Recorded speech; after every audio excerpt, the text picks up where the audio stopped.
the House, respected Principal Sir, beloved NSS Program Officers, esteemed faculty, and my fellow students. A very warm welcome to the Youth Assembly 2025, organized by the National Service Scheme in association with the Department of Basic Sciences and Humanities. Now, I request the gathering, please stand for the national song.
Thank you. You may please be seated. I now call upon our NSS Program Officer, Mr. M. V. Krishnamohan Garu, to extend a formal welcome to this gathering.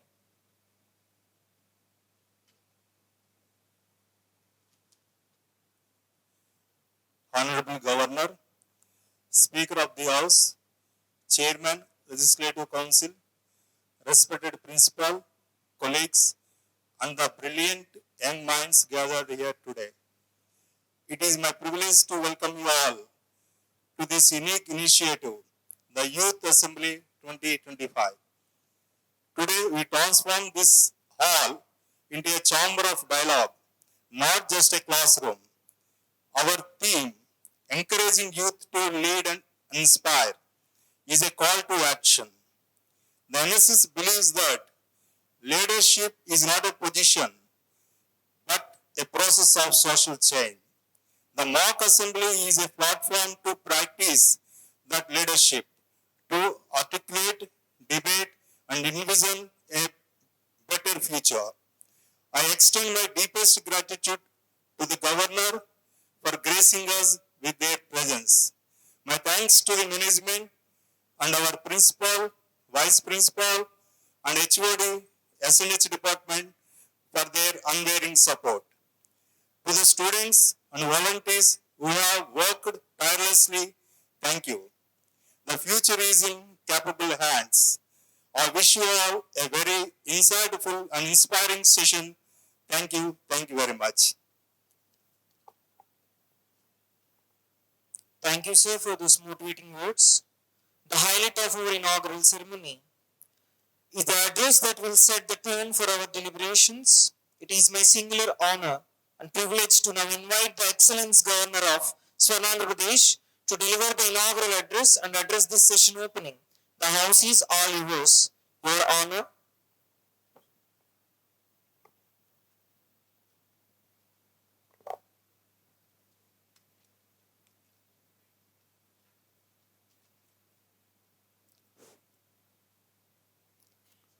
Good afternoon to all. Respected Speaker of the House, Chairman of the Legislative Council, Principal, Vice Principal, respected faculty members, and dedicated NSS volunteers, young student legislators, and citizens. It is with great pleasure that I join you today for this Youth Assembly 2025. I commend Sciences Unit and the Department of Basic Sciences for this visionary entity. Our world faces complex challenges, all effects on society, climate change, technological disruptions, changes in education and social equity. The solution to these problems will not be come from a single source but from the collaborative, critical and compositive efforts of our youth. Leadership is not about a title, it is about action, influence and inspiration. It is about to finding your voice and using it for the greater good. Today, as you step into the roles of policy makers and leaders, I argue you to debate with passion, listen with empathy, and think with clarity. Remember, the goal is not to win an argument, but to advance an idea. In that spirit, it is now my duty to pleasure to officially declare this Youth Assembly 2025 session open.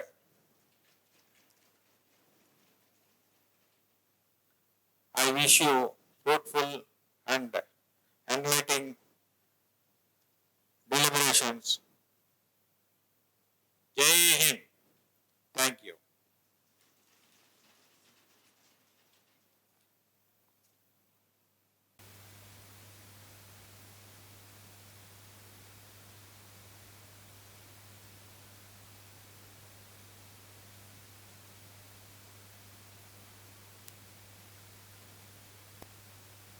Came to order.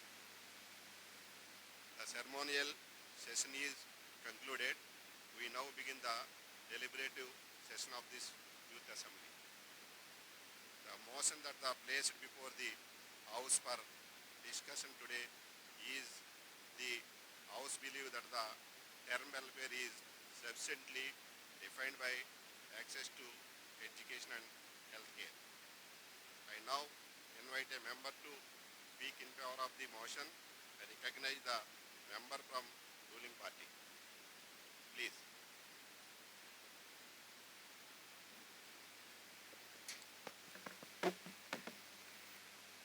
గౌరవనీయులైన సభాధిపతి గారికి, సభాధ్యక్షులు గారికి, leader of the opposition గారికి మరియు ప్రతిపక్ష మరియు అధికార పక్ష సభ్యులందరికీ నా నమస్కారాలు.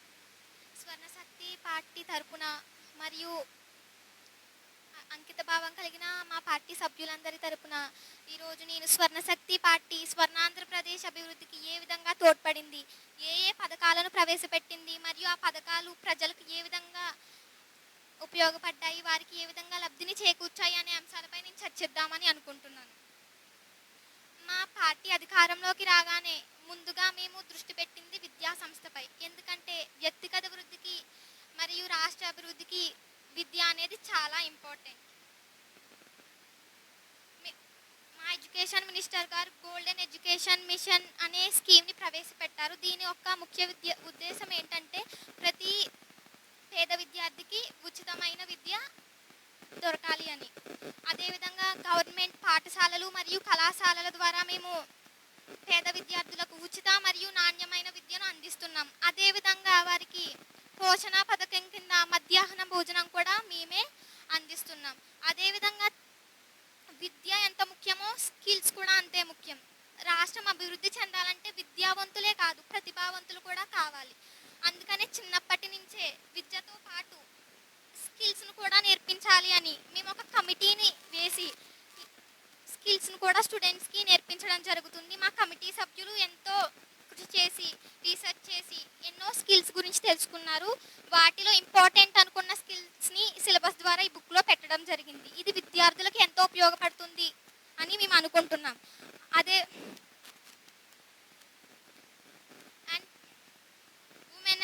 సోషల్ వెల్ఫేర్ మినిస్టర్ గారు ఉమెన్ సేఫ్టీ షీల్డ్ అనే పథకాన్ని ప్రవేశపెట్టడం జరిగింది.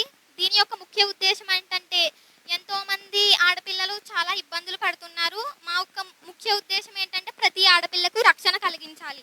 అందుకని 24/7 హెల్ప్ లైన్ అనేది ఉండడం జరిగింది. ఏ సమయంలో అయినా సరే, ఏ ఆడపిల్ల అయినా సరే ఇబ్బందిలో ఉన్నాను అని ఫోన్ చేసినట్లయితే వెంటనే రెస్పాండ్ అవ్వడం జరుగుతుంది. అదేవిధంగా AI బేస్డ్ సేఫ్టీ యాప్స్ను కూడా మేము ప్రవేశపెట్టడం జరిగింది. అండ్ కొన్ని ప్రమాదకరమైన ప్లేసెస్లో, కొన్ని థ్రెట్ ఉన్న ప్లేసెస్లో CC కెమెరాను కూడా పెట్టడం జరిగింది. And youth and empowerment, youth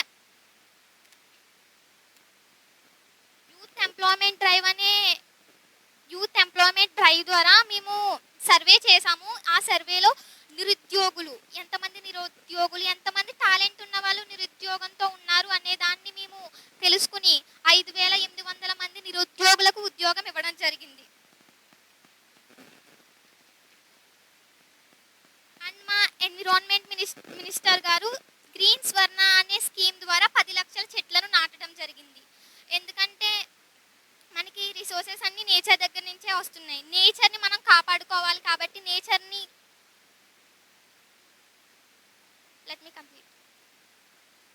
కాపాడడం కోసం రిసోర్సెస్ని సేవ్ చేస్తున్నాం. అదేవిధంగా చెట్లను కూడా నాటుతున్నాం.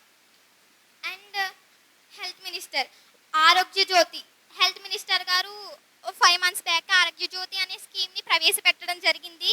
దీని యొక్క ముఖ్య ఉద్దేశం ఏంటంటే పల్లెల్లో, అదేవిధంగా స్కూల్స్లో, గవర్నమెంట్ కాలేజెస్లో మెడికల్ క్యాంప్స్ పెట్టడం జరుగుతుంది. అండ్ అనారోగ్యంగా ఉన్న వాళ్ళకి ఏ డాక్టర్ని కన్సల్ట్ అవ్వాలి అని చెప్పడం, అదేవిధంగా మందులు అరుకులు ప్రొవైడ్ చేయడం జరుగుతుంది. అదేవిధంగా గోల్డెన్ కార్డ్, ఈ కార్డ్ ఎందుకు ఉపయోగపడుతుంది అంటే ఎవరికైనా ఏదైనా ఆపరేషన్స్ లాంటివి చేయడం, ఏదైనా డిసీజ్ ఉన్నా కూడా గవర్నమెంట్ హాస్పిటల్లో ఈ కార్డు ఉంటే వాళ్ళకి ఫ్రీగా ట్రీట్మెంట్ అనేది ఇస్తారు. ఒకవేళ ఆ సేవను మా ప్రభుత్వ ఆసుపత్రుల ద్వారా మేము అందించలేకపోతే ప్రైవేట్ హాస్పిటల్లో అయినా సరే ఈ కార్డు ఉండడం ద్వారా గవర్నమెంట్ ఆర్థిక సహాయం అనేది చేస్తుందని చెప్తా ఉన్నాను. టూరిజం, ఇది బాగా మన రాష్ట్ర అభివృద్ధికి బాగా ఉపయోగపడుతుంది అనుకుంటున్నాను. ఎందుకంటే విదేశీయులను, పక్క రాష్ట్రం వాళ్ళను మన రాష్ట్రంలో ఉన్న కొన్ని పుణ్యక్షేత్రాలు మరియు కొన్ని ఇంపార్టెంట్ ప్లేసెస్ని విజిట్ చేయడానికి టూరిజం అనేది అభివృద్ధి చెందించడం జరిగింది. దీని ద్వారా మనకి ఇన్కమ్ కూడా బాగా వస్తుంది. మన రాష్ట్ర అప్పులను తీర్చడానికి ఇన్కమ్ కూడా దీని ద్వారా బాగా వస్తుందని నేను అనుకుంటున్నాను. అండ్ జన బడ్జెట్ అనే స్కీమ్ని మన ఫైనాన్స్ మినిస్టర్ గారు ఒక 8 months బ్యాకే ప్రవేశపెట్టడం జరిగింది. డిజిటల్ బడ్జెట్ పోర్టల్ అంటే మన గవర్నమెంట్కి ప్రజల ద్వారా పన్నులు రూపంలో ఎంత డబ్బులు వస్తున్నాయి, ఎంత అప్పు ఉంది, ఏ రూపాయిని ఎందుకు ఖర్చు పెట్టారు అని ప్రతి దాన్ని ఈ డిజిటల్ బడ్జెట్ పోర్టల్ ద్వారా ప్రతి సిటిజన్ కూడా చూడొచ్చు తమ ఫోన్లోని యాప్ ద్వారా. మేము ఇది ప్రవేశపెట్టడానికి ముఖ్య కారణం ట్రాన్స్పరెన్సీ. ప్రజలకు ప్రభుత్వం ఏం చేస్తుంది అనేది తెలియాలి. అప్పుడే ప్రజలకి మరియు ప్రభుత్వానికి మధ్య ట్రస్ట్ అనేది బిల్డ్ అవుతుంది. అభివృద్ధికి ట్రస్ట్ అనేది చాలా ముఖ్యమని మా ఉద్దేశం అధ్యక్ష. అందుకనే మేము ఈ జన బడ్జెట్ని ప్రవేశపెట్టడం జరిగింది. Thank you.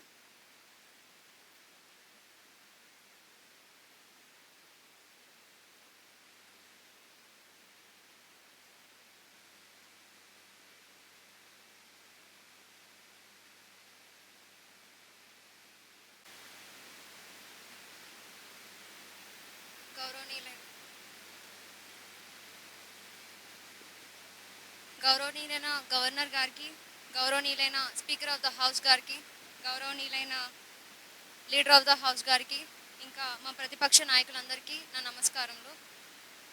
ఇప్పుడు మా ప్రత్యర్థి జట్టు అభివృద్ధి, సంక్షేమాలు, భవిష్యత్తు గురించి చాలా గొప్పగా చెప్తున్నారు అధ్యక్ష. కానీ నిజ జీవితానికి వచ్చేసరికి అవేమీ ఇలా లేవు అధ్యక్ష. ఇంకా ఏంటంటే ఇంకా చాలా సెక్టార్స్ ఉన్నాయి అధ్యక్ష.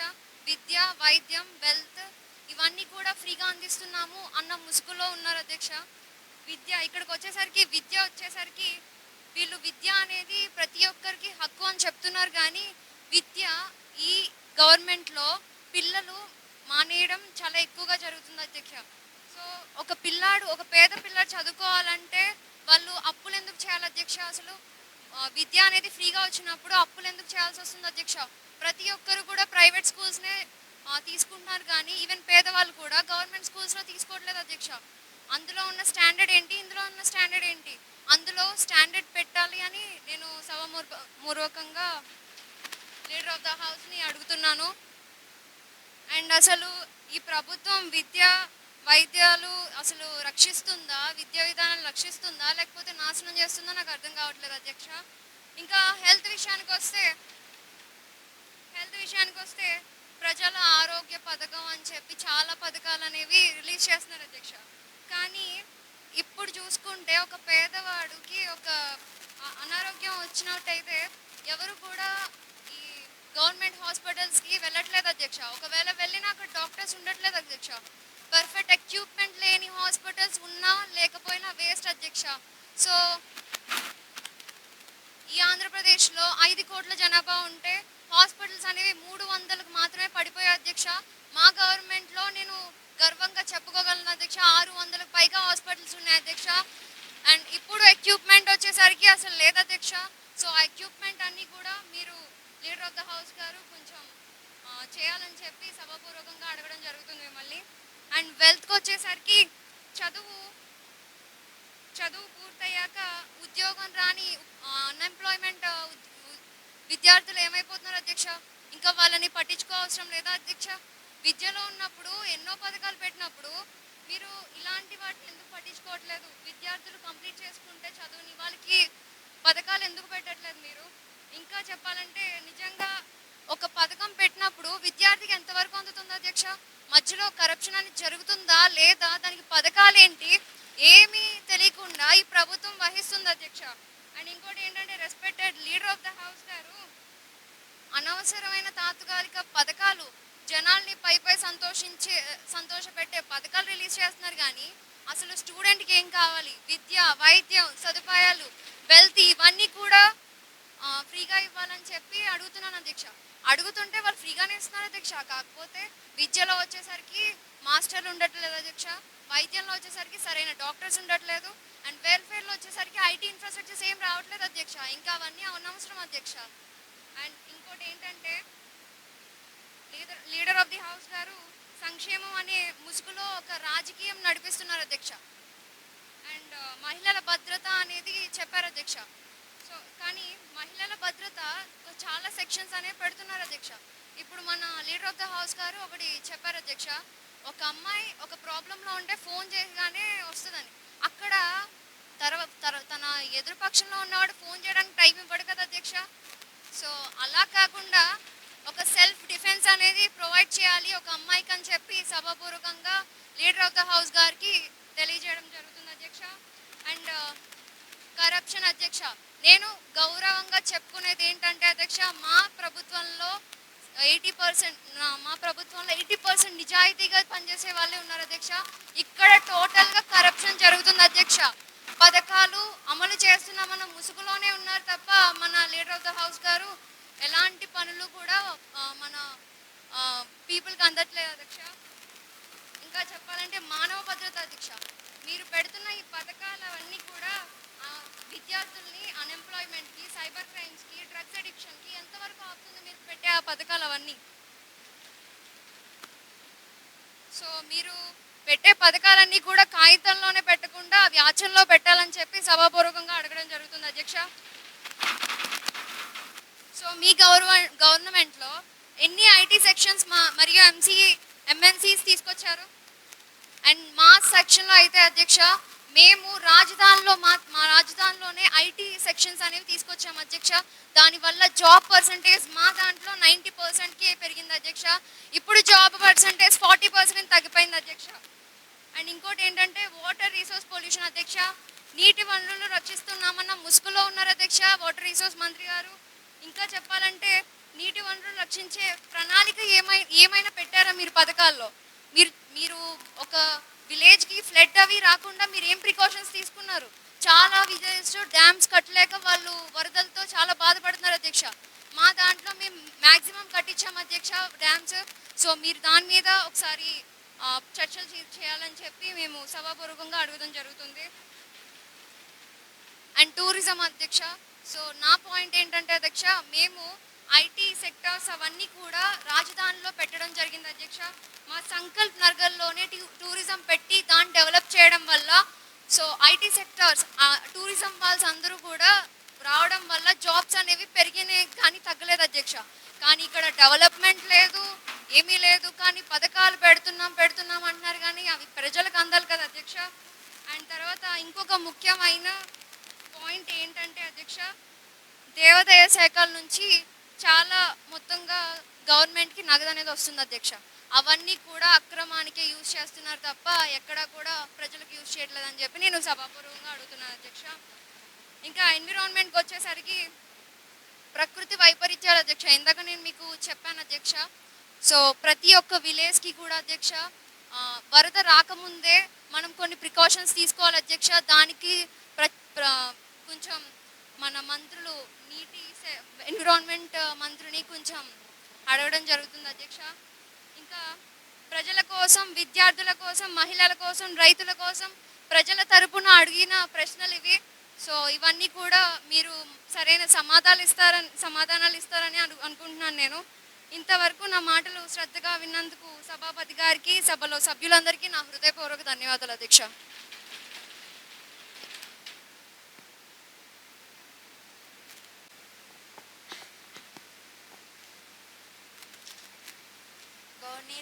గవర్నర్ గారికి and head of the house అధికార పక్ష నేతలందరికీ నా నమస్కారములు. ఇందాక మన సీఎం గారు ఎడ్యుకేషన్ గురించి చాలా బాగా మాట్లాడారు అధ్యక్ష. కానీ ఆ సంక్షేమ పథకాలు పిల్లలకి ఎంతవరకు అందుతున్నాయి అధ్యక్ష? అలా అందినట్టయితే ఇప్పుడు గవర్నమెంట్ గతంలో మా ప్రభుత్వంలో ఉన్నప్పుడు మా ఎడ్యుకేషన్ విద్యార్థుల పర్సంటేజ్ అనేది 75% ఉండేది అధ్యక్ష. ఈ ప్రభుత్వంలో 40% పడిపోయింది. ఇది ప్రభుత్వ లోపమని మేము భావిస్తున్నాం అధ్యక్ష. ప్రతి తల్లిదండ్రులు ప్రైవేట్ స్కూల్లో జాయిన్ చేయాలి అని అనుకుంటున్నారు. ఇది ఎందువల్ల అవుతుందని నేను ఎడ్యుకేషన్ మినిస్టర్ని అడుగుతున్నాను. వీళ్ళు మిడ్ డే మీల్ పెట్టామని అంటున్నారు కదా, ఆ షెడ్యూల్ ఎందుకు ఇంకా రిలీజ్ చేయలేదు? ప్రతి ఒక్కరికి పోషణతో కూడిన ఫుడ్ షెడ్యూల్ అనేది ఎందుకు రిలీజ్ చేయలేదు అని నేను అడుగుతున్నాను అధ్యక్ష. అలాగే అధ్యక్ష, ప్రతి వాళ్ళు ప్రైవేట్ స్కూల్లో చదువుతున్నారు కదా, ఆ ప్రైవేట్ స్కూళ్ళు పేద కుటుంబాలపై భారాన్ని వేస్తుంటే ఈ ప్రభుత్వం కళ్ళకి గంతలు కట్టినట్టు వ్యవహరిస్తుంది అధ్యక్ష. దాని మీద ఏ చర్యలు తీసుకోవట్లేదు.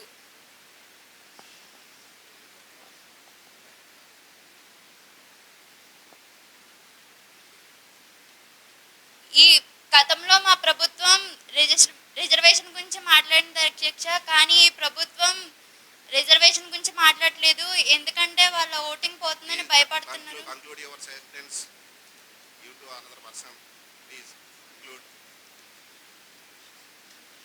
ప్రైవేట్ కాలేజీలపై ఉక్కుపాదం, పైగా రిజర్వేషన్ గురించి మాట్లాడాలని నేను కోరుకుంటున్నాం అధ్యక్ష.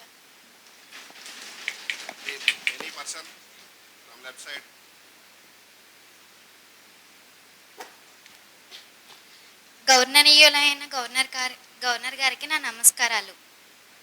అధ్యక్ష, గౌరవంతులైన హెల్త్ మినిస్టర్ గారిని నేను ఏమని అడగాలనుకుంటున్నానంటే, అన్ని పథకాలు వృద్ధులకి, చిన్నపిల్లలకి ఉన్నాయి, కానీ మైనర్స్కి హెల్త్కి సంబంధించిన ఎటువంటి స్కీమ్స్ ఎందుకు ప్రొవైడ్ చేయట్లేదు? అంటే వాళ్ళకి ఓటు హక్కు లేదని నిర్లక్ష్యమా? మన రాష్ట్రంలో చాలామంది పూర్ పీపుల్స్ ఉన్నారు, వాళ్ళకి కనీస సౌకర్యాలు కూడా లేవు. వాళ్ళు అనారోగ్యంకి గురై గవర్నమెంట్ హాస్పిటల్స్కి వెళ్తున్నారు. గవర్నమెంట్ హాస్పిటల్స్ కూడా ఫీ పే చేస్తున్నారు. పూర్ పీపుల్స్ ఫీ పే చేసినా కానీ వాళ్ళకి న్యాయం జరగట్లేదు. చాలా డెత్స్ అనేవి గవర్నమెంట్ హాస్పిటల్స్లోనే జరుగుతున్నాయి ప్రైవేట్ హాస్పిటల్స్తో కంపేర్ చేస్తుంటే. ప్రభుత్వం ఎటువంటి చర్యలు తీసుకుంటుంది?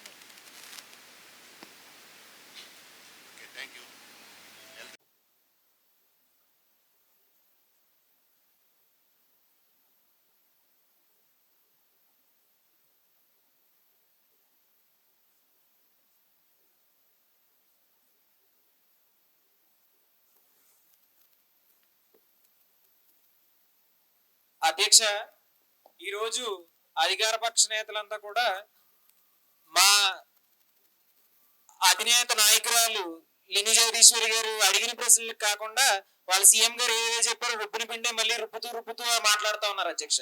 అది ఎంతవరకు సమంజసమని ఈ రోజు సభాముఖంగా ప్రశ్నిస్తా ఉన్నాను అధ్యక్ష. ఈ సభాపక్షంలో అడిగిన ప్రశ్నలకి శ్వేతపత్రం ద్వారానో లేదంటే ఏదో విధంగా సమాధానాలు చూపించాలి తప్ప మేము ఇది చేస్తా ఉన్నాం, కడతా ఉన్నాం, చెందుతూ ఉన్నాం అంటే అది ప్రజాస్వామ్యం కాదు అధ్యక్ష. నేను ప్రశ్నిస్తా ఉన్నాను ఈ వేదిక.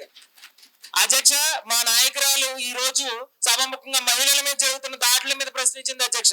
మహిళని దేశంలో ఐ జగదంబ గదంబవన ప్రియ హాసరతే శిఖరి శిరోమణి తుంగ హిమాలయ శృంగ నిజాలయ మధ్యగతే మధుమధురే మధు కైటప భంజని రాసరతే జయ జయ హే మహిషాసుర మర్దిని రమ్య కపర్తిని శైలసుతే. ఈ దేశంలో స్త్రీని ఒక శక్తిగా పూజిస్తా ఉన్నాం అధ్యక్ష. అలాంటి ఈ దేశంలో మహిళల పైన దాడిని రాష్ట్ర ప్రభుత్వం అరికట్టడం లేదు. ఎందుకు అరికట్టడం లేదని అడుగుతాను అధ్యక్ష. ఏదో చెప్తే యాప్ తీసుకొచ్చాం లేదంటే ఏదో చేస్తా ఉన్నాం అని చెప్తారు తప్ప హత్యకు పాల్పడిన వారి మీద కానీ మానభంగాలకు పాల్పడిన వారి మీద కానీ ప్రత్యేక చర్యలు వెంటనే ఎందుకు తీసుకోలేకపోతున్నారు అధ్యక్ష? ఎన్కౌంటర్లు చేసే అధికారం ఈ ప్రభుత్వానికి లేదు అధ్యక్ష. వెంటనే బేషరతుగా తప్పు చేసిన వాళ్ళందరినీ కూడా జైల్లో పెట్టి మేపడం కాకుండా వెంటనే చర్యలు ఆడపిల్లలకు రక్షణ ఖచ్చితంగా తీసుకురావాలి అధ్యక్ష ఈ ప్రభుత్వం. అంతే తప్ప ఎప్పుడు కూడా మేము చేస్తూ ఉన్నాం, చెందుతూ ఉన్నాం అనేది ఇది సమంజసం కాదు అధ్యక్ష. అలాగే ఈ రాష్ట్ర ప్రభుత్వం కూడా జిఎస్టీల గురించి మాట్లాడాలనుకుంటున్నాను అధ్యక్ష. నేను జిఎస్టీలు కానీ thank you sir, just 2 minutes sir. Okay sir. ఈ జిఎస్టీలు గారి ట్యాక్స్లు కానివ్వండి అధ్యక్ష, ఆల్రెడీ ఒకరికి ఒక మంత్ లో శాలరీ వచ్చిన తర్వాత దానికి ట్యాక్స్ కడితే అధ్యక్ష అది న్యాయబద్ధమైన సొమ్ము అధ్యక్ష, ఒక్కసారి ట్యాక్స్ కడితే. కానీ అదే సంపదతో మళ్ళీ ఏది కొన్నా దాని మీద ట్యాక్స్లు వేస్తూ ఉండడం అనేది ఎంతవరకు సమంజసం అని రోజు నేను ప్రశ్నిస్తా ఉన్నాను అధ్యక్ష. ఒకసారి నీతివంతమైన సొమ్ము రెండోసారి కలిగినప్పుడు బ్లాక్ మనీ ఎలా అవుతుంది అధ్యక్ష? దానికి కూడా అధికార పక్ష నేతలు సమాధానం చెప్పాల్సిందిగా కోరుకుంటున్నాను అధ్యక్ష. హోమ్ మినిస్టర్ గారు, ఫస్ట్ మీరు అడిగిన ప్రశ్న మీద ఆన్సర్ చేయండి. తర్వాత ఫైనాన్స్ మినిస్టర్ గారు జిఎస్టీ గురించి కూడా ఆన్సర్ చేయమని.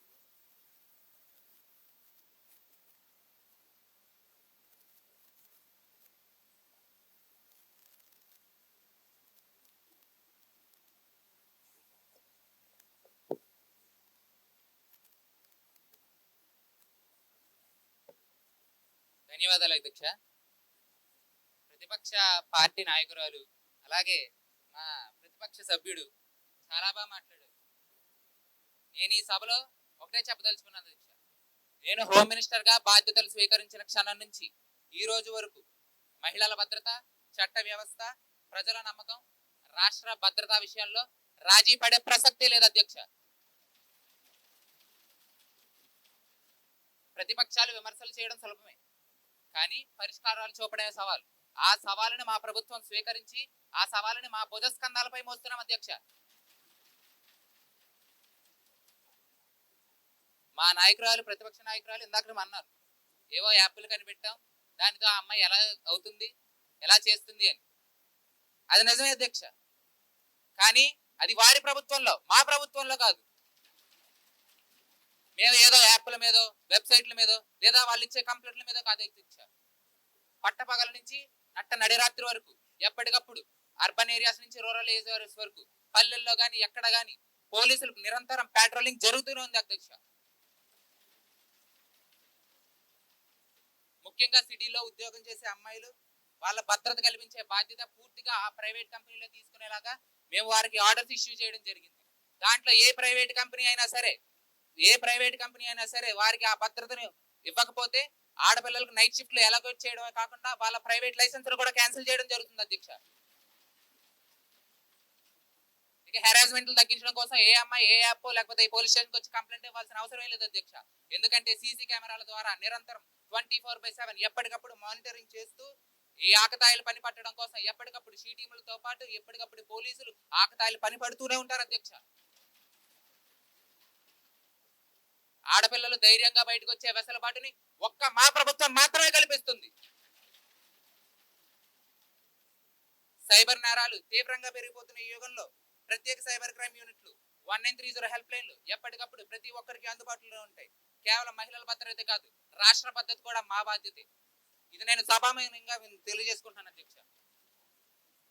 అల్లర్లు జరగడం కాదు, కనీసం రాష్ట్రాల్లో ఎక్కడన్నా అల్లర్లు చేయాలనే ఆలోచన పుట్టినా సరే ఆకతాయిల గుండెల్లో వణుకు పుట్టిస్తాం.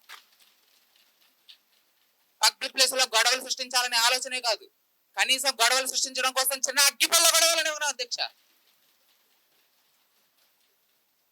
భద్రత విషయంలో మీకు ఎటువంటి సమయాలన్నా మీకు ఒక్కటే చెప్తున్నా, మీ ప్రభుత్వ సమయంలో ఆడపిల్లలపై జరిగే దాడులు ఇప్పుడు జరుగుతున్న దాడులతో క్రైమ్ రేట్ కంపేర్ చేసి చూస్తే మీకే అర్థమవుతుంది మా ప్రభుత్వం ఏ విధంగా పనిచేస్తుందని.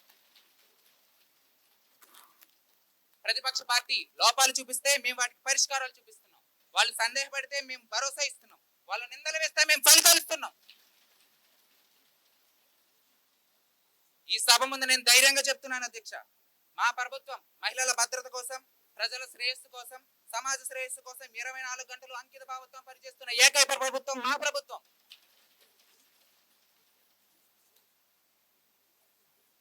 ధన్యవాదాలు అధ్యక్ష. హోమ్ మినిస్టర్ గారు ఇచ్చిన సమాధానానికి సంతృప్తి చెందారని భావిస్తున్నాను. తర్వాత ఫైనాన్స్ మినిస్టర్ గారు జిఎస్టీ గురించి అడిగిన క్వశ్చన్కి ఆన్సర్ చేస్తుంది గారు. గౌరవనీయులైన గవర్నర్ గారికి నా నమస్కారం. ప్రతిపక్ష సభ్యుడు జిఎస్టీ గురించి బాగా చెప్పారు. నేను చెప్పేది ఏంటంటే జిఎస్టీ స్టేట్ గవర్నమెంట్ అండర్లోనే లేదు. దీని గురించి మేము కేంద్రంలో చర్చిస్తామని చెప్తున్నాం అధ్యక్ష. దీని గురించే ఒక ప్రణాళిక కూడా పెట్టాం. దానే డిజిటల్ బడ్జెట్ పోర్టల్, జన బడ్జెట్. థ్యాంక్ యూ అధ్యక్ష. మీరు సాటిస్ఫైరా? అంటే అది కేంద్ర యాక్చువల్గా లేదు అధ్యక్ష, అడిగిన క్వశ్చన్ కి పోనీ అక్కడ ఉన్న మినిస్టర్ గారు కాకపోయినా పోనీ సీఎం గారు డిప్యూటీ సీఎం గారు సమాధానం ఇచ్చినా కూడా మేము ఆనందిస్తాం అధ్యక్ష.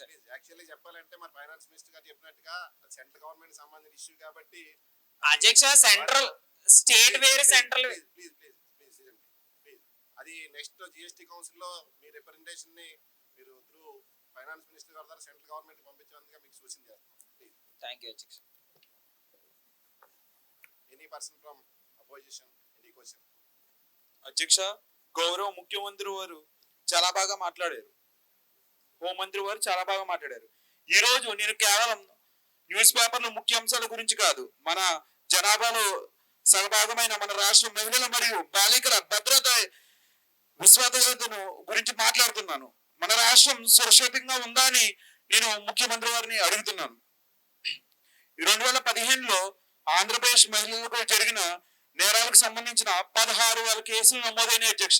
అలాగే చూసుకున్నట్లయితే ఇప్పుడు 2022 25,500 కేసులు నమోదైన అధ్యక్ష.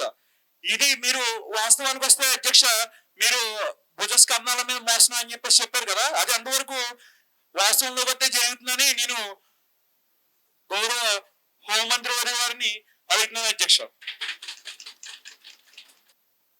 Thank you. హోమ్ మినిస్టర్ గారు.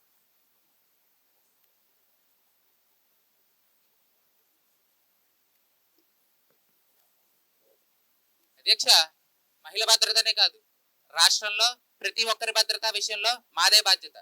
దానికి ప్రభుత్వం పూర్తిగా కట్టుబడి ఉంటుంది. నిజమే, రోజు రోజుకి ఈ యొక్క క్రైమ్స్ అనేవి పెరుగుండొచ్చు, కానీ ఎప్పటికప్పుడు వాటిని మేము నిర్మూలించడానికే చూస్తున్నాం. దీనికి కేవలం మా ప్రభుత్వమే కాదు, ప్రజలు కూడా జవాబుదారీతనంతో ఉంటే ఈ క్రైమ్ రేట్ని తగ్గించడం కాదు, పూర్తిగా నిర్మూలిస్తామని చెప్తున్నాం అధ్యక్ష.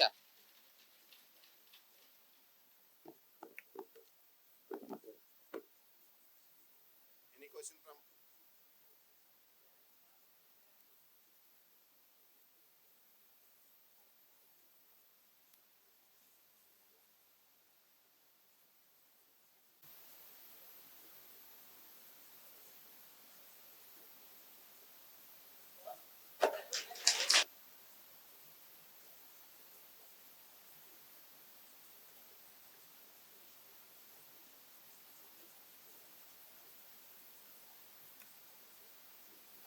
గౌరవనీయులైన అధ్యక్షులు స్పీకర్ గారికి అలాగే గవర్నర్ గారికి నా నమస్కారాలు. వాళ్ళు అడిగారు 2015లో 16,000 కేసెస్ జరిగాయని. మరి 2019 తర్వాత వాళ్ళ పార్టీ వచ్చింది కదా, అప్పుడు ఏం చేశారు తగ్గించకుండా? అలాగే ఎంతమంది వచ్చి చూస్తారు, ఎంతమంది కాపాడుతారు అని ఎదురు చూస్తారని చెప్పేసి అడిగారు. దానికి మా సమాధానం, మేము ఒక యాప్ లాంచ్ చేసాం. అదేంటంటే వేరే కంపెనీ, వేరే రాష్ట్రం నుంచి కాకుండా వేరే దేశం నుంచి అక్కడ ఉన్న డెవలపింగ్ ఒక ఐడియా ఉంది, అది మేము తీసుకొని అమలు చేస్తున్నాం.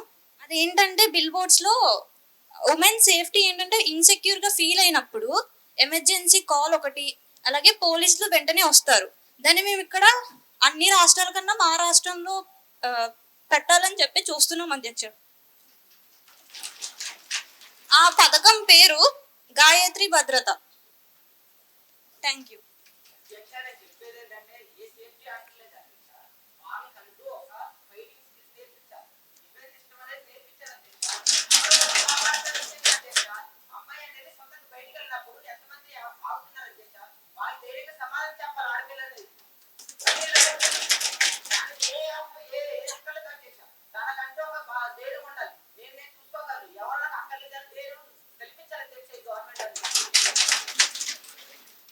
అధ్యక్ష, దానికోసమే మేము 2024లో స్వయం శక్తి అనే ఒక పథకం అమలు చేసాం. అదేంటంటే self defence training in colleges and schools లో కూడా అమలు చేయడం జరిగింది అధ్యక్ష.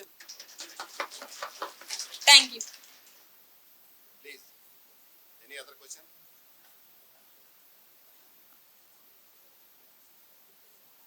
Please SIT up. Other person again you don't want. అధ్యక్ష, మన ఫైనాన్స్ మినిస్టర్ గారిని నేను కొన్ని ప్రశ్నలు అడగాలనుకుంటున్నాను అధ్యక్ష. రాష్ట్ర ఆదాయం పెంచడానికి మీరు ఎలాంటి కొత్త పన్నులను, విధులను ప్రవేశపెట్టాలనుకుంటున్నారో చెప్పాలని కోరుతున్నాను అధ్యక్ష. మరియు రాష్ట్ర అభివృద్ధి కోసం మీ మంత్రిత్వ శాఖ ఏం చేస్తుందని కోరుతున్నాను అధ్యక్ష. ఇప్పటికీ రాష్ట్రం ఇన్ని అప్పుల్లో కూరుకుపోతున్నా మీ మంత్రిత్వ శాఖ ఇంకా చలించలేకపోతుందని నేను కోరుతున్నాను అధ్యక్ష. దీనికి ఫైనాన్స్ మినిస్టర్ గారిని సమాధానం చెప్పాలని కోరుతున్నాను అధ్యక్ష.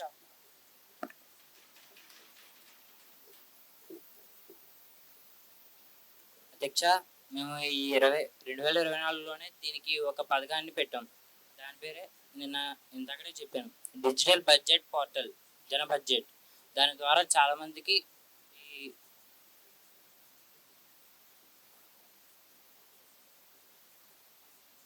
ఫైనాన్సింగ్గా ప్రతి ఒక్కరికి హెల్ప్ఫుల్ అవుతుందని చెప్తున్నాను అధ్యక్ష.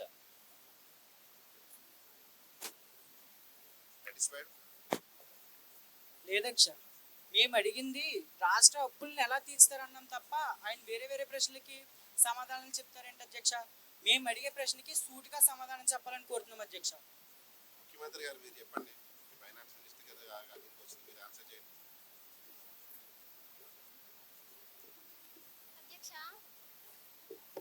అధ్యక్ష, మేము రాష్ట్ర అప్పులను తగ్గించడానికి మేము ఆల్రెడీ చెప్పాం అధ్యక్ష.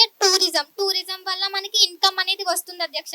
ఆ ఇన్కమ్ తో అప్పులను తగ్గిస్తాం అధ్యక్ష. అప్పులను తగ్గించడమే కాదు, అప్పులను చేయకుండా ఉండడం కూడా చాలా ముఖ్యమని మా ఉద్దేశం అధ్యక్ష.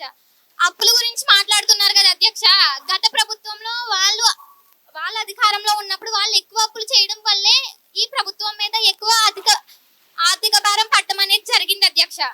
గత ప్రభుత్వంలో కనుక అప్పులు తక్కువ చేసుంటే లేదా ఆర్థిక వనరులను సరిగ్గా ఉపయోగించుకుని ఉండుంటే ఈ ప్రభుత్వం మీద అంత ఆర్థిక భారం పడుండేది కాదు అన్న చెప్తా ఉన్నాను అధ్యక్ష.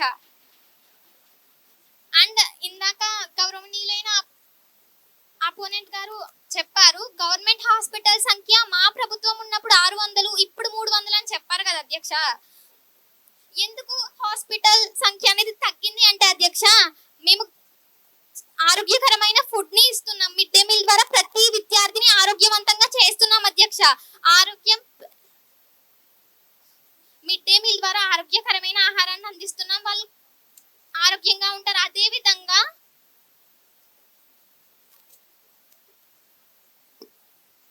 అండ్ ఫెసిలిటీస్ లేని హాస్పిటల్స్ మేము క్లోజ్ చేసాం.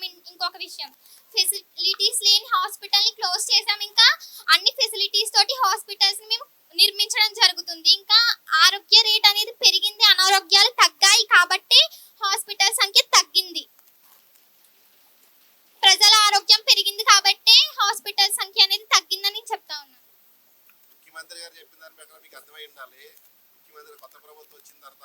ఆరోగ్యవంతులు అయ్యారు. అది అవసరం లేదు కాబట్టి తగ్గించామని చెప్తున్నారు. మీకు అది అర్థమై ఉండాలి. దీంతో మీరు సాటిస్ఫై అయ్యారని నేను అనుకుంటున్నాను. అధ్యక్ష, ఆవిడ చెప్పిన దాని ప్రకారం ఫెసిలిటీస్ లేని హాస్పిటల్ని మూసివేయడం జరిగింది అన్నారు. అదే మీ ప్రభుత్వం వచ్చాక అదే ఫెసిలిటీ లేని హాస్పిటల్స్లో ఎక్విప్మెంట్ అన్ని క్లియర్గా పెట్టి దాన్ని మీరు ఎందుకు రీమోడలింగ్ చేయాలనుకోవట్లేదని ప్రశ్నిస్తున్నారు అధ్యక్ష. అలాగే ఇందాక ఆవిడ చెప్పినట్టు, మంత్రి గారు చెప్పినట్టు, ప్రతి గ్రామానికి వారానికి ఒకసారి 108, 104, 102 అంబులెన్స్లు వెళ్తున్నాయి అన్నారు అధ్యక్ష. ఆ రోజుకి ఒక్క రోజుకి మాత్రమే అనారోగ్యం వస్తుందా? రోజు రాదా? మరి రోజు ఎవరు బాధ్యత వహిస్తారని అడుగుతున్నారు అధ్యక్ష. అలాగే ప్రభుత్వం అన్ని గ్రామాల్లోని ఆరోగ్య కేంద్రాలు లేపడం వల్ల చాలా మంది జనం గ్రామాల నుంచి పట్టణాలకు రావాల్సి వస్తుంది. ఆ దుస్థితి కల్పించినందుకు మీకు ఏ రకంగా సమాధానం చెప్తారని అడుగుతున్నాను అధ్యక్ష. ప్రభుత్వ కేంద్రాలలో రోగులు రోజు రోజుకి ఎక్కువ అవుతుంది అధ్యక్ష. సరైన ఆధునిక ఎక్విప్మెంట్ లేకపోవడం వల్ల రోగులు అక్కడే చనిపోవడం, సరైన పథకాలు లేకపోవడం వల్ల, సరైన బెడ్స్ లేకపోవడం వల్ల, ఆ రోగులు క్లీన్లెస్ లేకపోవడం వల్ల గవర్నమెంట్ హాస్పిటల్లో చాలా ఇబ్బంది అవుతుంది అధ్యక్ష. దీనికి మన ప్రభుత్వం ఏ రకంగా సమాధానం చెప్తాదని అడుగుతున్నాను అధ్యక్ష. అధ్యక్ష, ఇక్కడ తెలియజేయండి ఏమంటే, ఇక్కడ వాళ్ళు కన్స్ట్రక్ట్ చేసిన హాస్పిటల్స్ అన్ని కూడా లిటిగేషన్స్ లో ఉన్నవి అండ్ ఫేక్ డాక్యుమెంట్స్ తో కన్స్ట్రక్ట్ చేశారన్న ప్రూఫ్స్ ఉన్నాయి అధ్యక్ష. అండ్ నెక్స్ట్ మనం చూసుకుంటే ఇక్కడ మనం విలేజెస్ లో లేదు సదుపాయం అని చెప్తున్నారు, కానీ ప్రతిసారి కూడా above right from 12th age to and ముసలి వాళ్ళ దాకా కూడా మనకి హెల్త్ చెకప్స్ అనేవి జరుగుతున్నాయి అధ్యక్ష. అండ్ నెక్స్ట్ వాళ్ళు పట్టణాలకు వెళ్తున్నారు, వాళ్ళకి హాస్పిటల్స్ లేక అంటే వాళ్ళు సరిగ్గా కట్టించుంటే మేము ఇంకా బెటర్ ఇంప్లిమెంట్ చేసి బెటర్ ఎక్విప్మెంట్ మేము ఇన్స్టాల్ చేయగలం అధ్యక్ష. మేము కట్టించలేదు. ఈసారి మీరే కాదు, వేరే వాళ్ళు కూడా అవకాశం ఉంటుంది.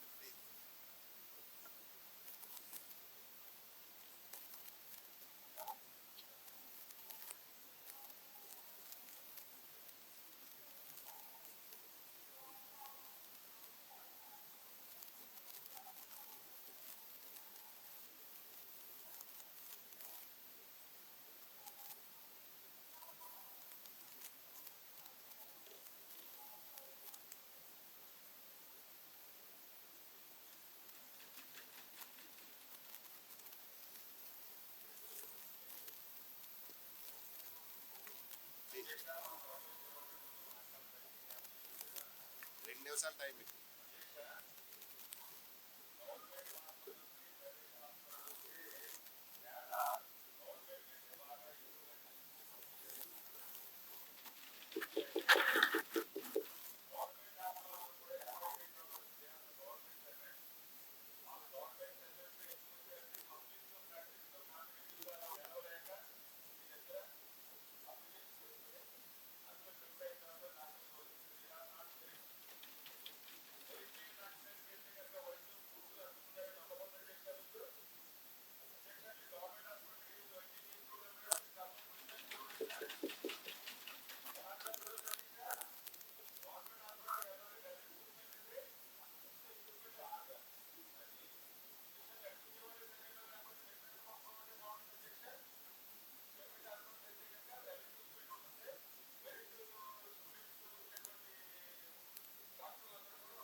ఎప్పటి నుంచి మొదలు పెట్టారు అధ్యక్ష ఇది?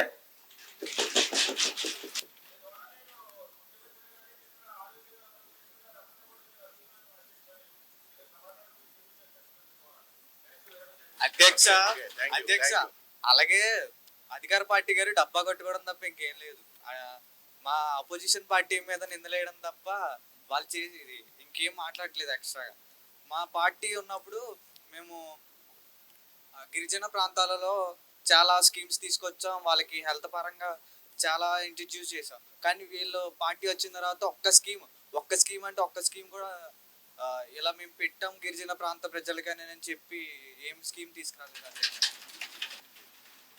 దీని మీద మన సీఎం గారు ఏమంటారు?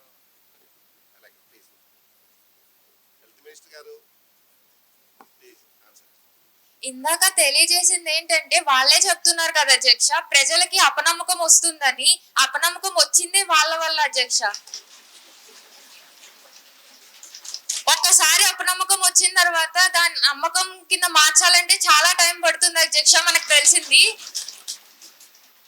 సో నేను తెలియజేస్తుంది ఏంటంటే కన్స్ట్రక్షన్ జరగడానికి, ప్రాపర్ వేలో కన్స్ట్రక్షన్ జరగడానికి టైం పడుతుంది. సో ఈ లోపు ఏ లాస్ రాకుండా ప్రతి మంత్ మేము చెకప్స్ పెడుతున్నామని తెలియజేసాం అధ్యక్ష ఇందాక.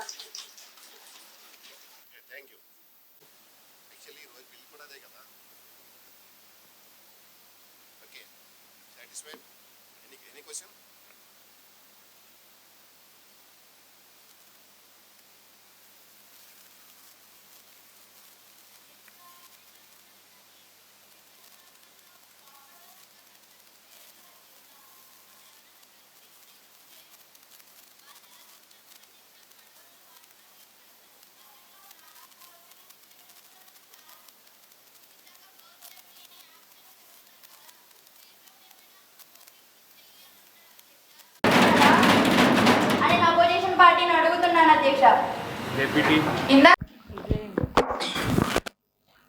అపోనెంట్ లీడర్ మా పార్టీ సభ్యురాలు గిరిజన ప్రాంతాలలో సరైన ఫెసిలిటీస్ లేవు, మెడికల్ ఫెసిలిటీస్ అని చెప్పి క్వశ్చన్ చేసినందుకు మరి రూలింగ్ పార్టీ వారు తిప్పి అదే క్వశ్చన్స్ అడుగుతున్నారని మాట్లాడారు.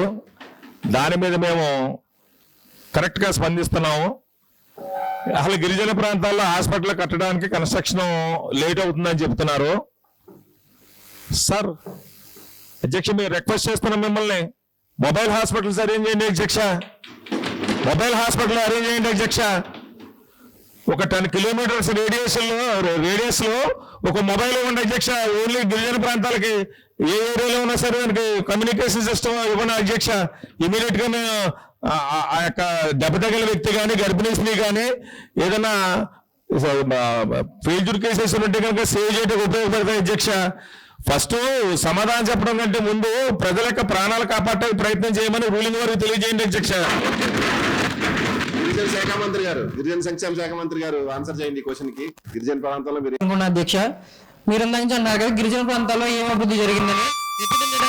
అధ్యక్ష మొట్టమొదటిసారి అధ్యక్ష మా ప్రభుత్వం ఉన్నప్పుడు అధ్యక్ష రోడ్లు అయితే అధ్యక్ష ఈ రహదారులు సిటీలు అర్బన్ లో కాకుండా గిరిజన ప్రాంతం వరకు కూడా వెళ్ళడం జరిగిందని నేను నిర్భయంగా చెప్తున్నాను అధ్యక్ష. అదేవిధంగా రహదారులు మరియు అర్బన్ రూరల్ ఆ ప్రాంతాలు మాత్రమే కాకుండా అధ్యక్ష మొత్తం రాష్ట్ర వ్యాప్తంగా 500 మీటర్లకు ఒకసారి ఒక కరెంటు పోల్ దగ్గర అధ్యక్ష ఎమర్జెన్సీ బస్సులు అయితే నిర్మించడం జరిగింది అధ్యక్ష. దాని ద్వారా అక్కడికి వెళ్ళి దానికి ఒక బటన్ అయితే నొక్కడం జరిగింది అధ్యక్ష. దాని చుట్టుపక్కల ఉన్న ఎమర్జెన్సీ ప్రతి శాఖకు సంబంధించిన అధ్యక్ష అనగా ఫైర్ మరియు పోలీస్ మరియు 108 అధ్యక్ష ఇన్ఫర్మేషన్ వస్తుంది అధ్యక్ష. మరి అదే కాకుండా ప్రతి చోట్ల కూడా అధ్యక్ష మేము అదే పోల్ దగ్గర అధ్యక్ష 24/7 అధ్యక్ష కేసీసీ కెమెరాతో మానిటరింగ్ చేయడం జరిగింది అధ్యక్ష. తద్వారా యాక్సిడెంట్ ఆ ఎమర్జెన్సీ సిచ్యువేషన్ లోనే మాత్రం కాకుండా హెల్త్ సంబంధించినప్పుడే కాదు అధ్యక్ష, ఒకవేళ ఏ యాక్సిడెంట్ జరిగినా సరే అధ్యక్ష మనం ఆ సీసీ కెమెరాలో మానిటరింగ్ చేయడం ద్వారా అధ్యక్ష అక్కడికి మన పోలీసు వారు కానీ లేకపోతే ఈ 108 కానీ వెళ్ళడం జరిగింది అధ్యక్ష. అలా వెళ్ళడానికి కూడా వాళ్ళ ప్రభుత్వంలో రోడ్లు వేయడంలో విఫలమైంది అధ్యక్ష. మేమైతే అధ్యక్ష మన రాష్ట్ర వ్యాప్తంగా కూడా అధ్యక్ష రోడ్లు వేయడం జరిగింది.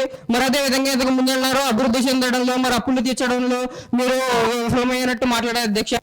అదే విషయంగా చెప్పబోయేది ఏంటి అధ్యక్ష, మనం అప్పులు తీర్చడమే కాదు అధ్యక్ష, ముందుగా మనకున్న మన ఖర్చులను తగ్గించడం కూడా ముఖ్యమని నేను చెప్తున్నాను అధ్యక్ష. అదేవిధంగా మేమైతే రోడ్లు వేయడం అధ్యక్ష ప్లాస్టిక్ ని యూజ్ చేస్తున్నాం అధ్యక్ష. జపాన్ వంటి కంట్రీస్ అయితే అధ్యక్ష ఎప్పటి నుంచో దాన్ని ఇంప్లిమెంట్ చేయడం జరిగింది. అలా మేము మన బడ్జెట్ ని సద్వినియోగం చేసుకునే విధంగా మన కాస్ట్ కటింగ్ లో చెత్త నుంచి మేమైతే అధ్యక్ష మీరు ఎలక్ట్రిసిటీని ప్రొడ్యూస్ చేయడం మరియు ఈ ప్లాస్టిక్ నుంచి రోడ్డు వేయడం జరిగింది అధ్యక్ష. చూసుకుంటే అధ్యక్ష సంక్షేమం సంక్షేమం సంక్షేమం అని ముఖ్యమంత్రి గారు మొదల నుంచి మొత్తం మంత్రులంతా కూడా సంక్షేమం అని మాట్లాడుతున్నారు అధ్యక్ష. ఏం సంక్షేమం రాష్ట్రానికి జరిగిందని నేను అడుగుతాను అధ్యక్ష ఈ సభాముఖంగా. సంక్షేమం అంటే అధ్యక్ష ఓన్లీ ఓటు బ్యాంక్ ఉన్న వాళ్ళు మాత్రమే చూసుకుని అనర్హులకి సంక్షేమం జరుగుతుంది అధ్యక్ష, కానీ అర్హులకి సంక్షేమం జరగట్లేదు అధ్యక్ష. రాజకీయ పార్టీల కింద ఉన్న వాళ్ళ ఎమ్మెల్యేల కింద ఉన్న లేదంటే వాళ్ళ కింద ఉన్న తొత్తులకు వాళ్ళు సంక్షేమం అందించుకోవడం తప్ప నిజంగా ప్రజలకు సంక్షేమం అందిందని నేను ఈరోజు అడుగుతాను అధ్యక్ష. డంపింగ్ యార్డులో ఎంతో మంది ప్రజలు ఆధార్ కార్డులు లేకుండా ఉన్నారు అధ్యక్ష. వాళ్ళకి ఆధార్ కార్డులు ఇప్పించాలి అధ్యక్ష ఈ ప్రభుత్వం. బెగ్గర్ ఫ్రీ స్టేట్ ని మేము కోరుకుంటున్నాం అధ్యక్ష. అపోనెంట్ పార్టీ నుంచి బెగ్గర్లు లేని రాష్ట్రం మాకు కావాలి అధ్యక్ష. ఎందుకు బెగ్గర్లు వస్తున్నారు అధ్యక్ష మొత్తం రాష్ట్రం అంతా? అది ప్రభుత్వం అసమర్థత కాదని మేము ప్రశ్నిస్తున్నాం అధ్యక్ష. దాని మీద బేషరతుగా చర్యలు తీసుకోవాలి అధ్యక్ష. సంక్షేమాన్ని ఎవరికైతే ఇవ్వాలనుకుంటున్నారో అర్హులకు మాత్రమే సంక్షేమం ఇవ్వాలని చెప్పి ఈ సభ ద్వారా నేను మీ ద్వారా కోరుకుంటా ఉన్నాను అధ్యక్ష. ముఖ్యమంత్రి అసలు వాళ్ళకి ఆధార్ కార్డు లేకుండా సంక్షేమం అనేది అందదు అధ్యక్ష. ఒక పౌరుడు అంటే ఆధార్ గుర్తింపు అధ్యక్ష. వాళ్ళకి ఆధార్ లేదు కాబట్టి మేము సర్వే చేయడం జరిగింది అధ్యక్ష. లిస్ట్ కూడా మా దగ్గర ఉంది అధ్యక్ష. ఎంతమంది మొత్తం రాష్ట్రంలో ఎంతమంది ఉన్నారు, వాళ్ళలో ఎంతమంది దగ్గర ఆధార్ కార్డు ఉంది, ఎంతమంది దగ్గర ఆధార్ కార్డు లేదు అనే విషయం గురించి మేము సర్వే చేశాం అధ్యక్ష. అదేవిధంగా ప్రతి ఒక్కరికి ఆధార్ కార్డు ఫ్రీగా ఇవ్వడం, ఆధార్ కార్డు ఇవ్వడం అనేది కుదరని విషయం అధ్యక్ష. ఎందుకంటే వాళ్ళు టెర్రరిస్టులు కూడా ఉండొచ్చు కదా అధ్యక్ష. ఎవరో టెర్రరిస్ట్ వచ్చేసి నేను మీ స్టేట్ మనిషిని, నేను ఇక్కడ డంపింగ్ యార్డ్ లో ఉన్నానని ఆధార్ కార్డు తీసుకోవచ్చు కదా అధ్యక్ష. అందుకనే ఈ విషయం గురించి మేము కేంద్రంలో చర్చించాలనుకుంటున్నాం అధ్యక్ష.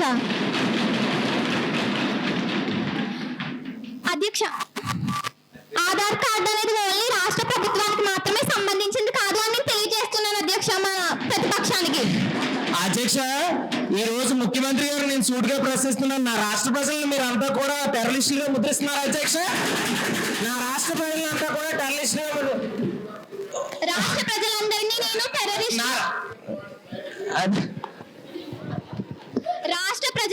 నేను టెర్రరిస్టులు అనలేదండి.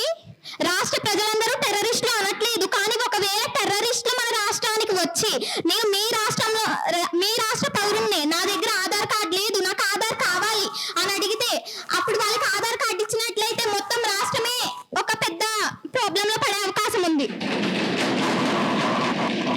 ఆధార్ కార్డు అనేది ఓన్లీ రాష్ట్ర ప్రభుత్వ చేతుల్లో మాత్రమే లేదు. దీని గురించి మేము కేంద్రంతో కూడా చర్చిద్దాం అనుకుంటున్నాం. మా దగ్గర లిస్ట్ అయితే ఉంది, ఎంతమంది దగ్గర ఆధార్ ఉంది, ఎంతమంది దగ్గర ఆధార్ లేదు అనేది. అధ్యక్ష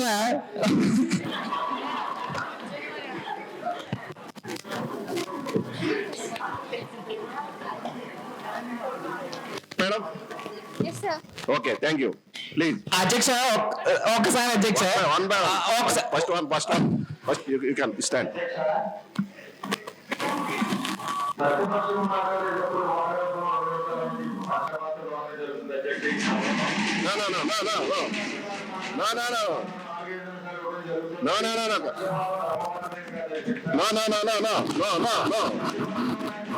మీరు క్వశ్చన్ చేస్తారు, ఓన్లీ క్వశ్చన్ ఆన్సర్ ఎక్కువ టైం ఇవ్వాలి. ప్లీజ్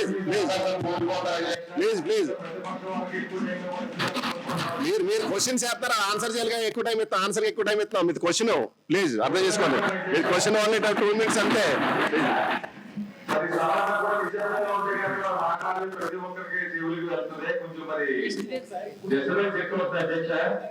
ప్లీజ్ ముఖ్యమంత్రి గారు మాట్లాడుతూ కూడా మరి ఆధార్ కార్డులు అన్ని కూడా ఉన్న దాన్ని బట్టి చేస్తామని అంటారు అధ్యక్ష.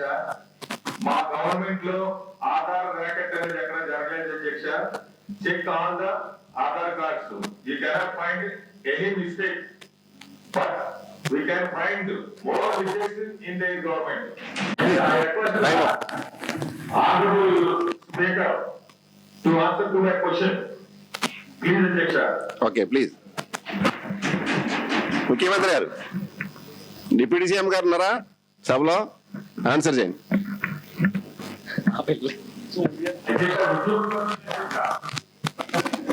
అధ్యక్ష ప్రతిపక్ష అధ్యక్ష ప్లీజ్ అధికార పక్షం నుంచి ఒక ప్రశ్న దాన్ని కలిపి డిప్యూటీ సీఎం గారిని ఆన్సర్ చేయమన్నాను అధ్యక్ష. Please Please, please, I will give time, please.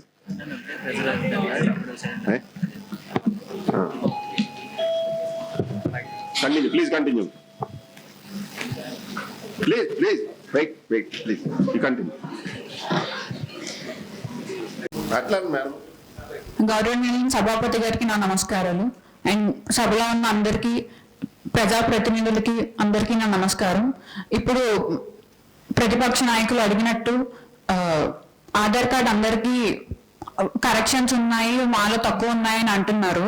ఇప్పుడు ఓన్లీ టెర్రరిస్టులే కాకుండా మన రాష్ట్రంలో ఉన్న గిరిజన ప్రాంతాల్లో ఉన్న నక్సలైట్ల గురించి కూడా మాట్లాడదాం అనుకుంటున్నాను. వాళ్ళు కూడా జనావళిలో కలిసి ప్రజలకు పొందే అడ్వాంటేజెస్ కావాలి అని, అండ్ ఆల్సో దెన్ సొసైటీకి ఏదైనా థ్రెట్ ఉండే సిచ్యుయేషన్ ఉంది అధ్యక్ష. సో మేము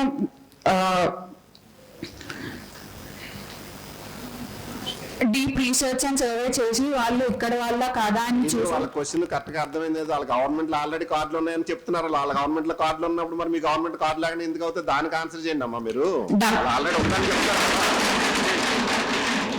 డంపింగ్ యార్డ్ లో ఉన్న వాళ్ళ గురించి చెప్తున్నాను అధ్యక్ష. అంటే ప్రతిపక్షం వాళ్ళు ఒకళ్ళు రేస్ చేశారు కదా డంపింగ్ యార్డ్ లో ఉన్న వాళ్ళ గురించి ఏంటి అని. అండ్ ఆల్సో ఇంకో క్వశ్చన్ అడుగుదా అనుకుంటున్నాను అధ్యక్ష. ఇప్పుడు డంపింగ్ యార్డ్ లో ఉన్న ఇప్పటికీ ఉన్నారంటే గత ప్రభుత్వం వాళ్ళు దాని గురించి ఏం చర్యలు చేపట్టాలి అని అడుగుదాం అనుకుంటున్నాను అధ్యక్ష. అండ్ ఆల్సో ఇందాక అపోజిషన్ లీడర్ గారు మాట్లాడినట్టు డ్యామ్స్ గురించి చెప్పాలి అనుకుంటున్నాను అధ్యక్ష. క్రిందటి ప్రభుత్వంలో గోదావరి జలాల ప్రాజెక్ట్ మీద అవసరం నుంచి టెండర్లు వేసి ప్రభుత్వ నిధులు వృధా చేసిన ఎవరు అధ్యక్ష? గత జలవనరుల శాఖ మంత్రులు ఇచ్చిన గడువుకి కూడా ప్రాజెక్ట్ కంప్లీట్ చేయకుండా ఆఖరికి అది సగం కూడా అవ్వకుండా ఉంది అధ్యక్ష. కానీ మేము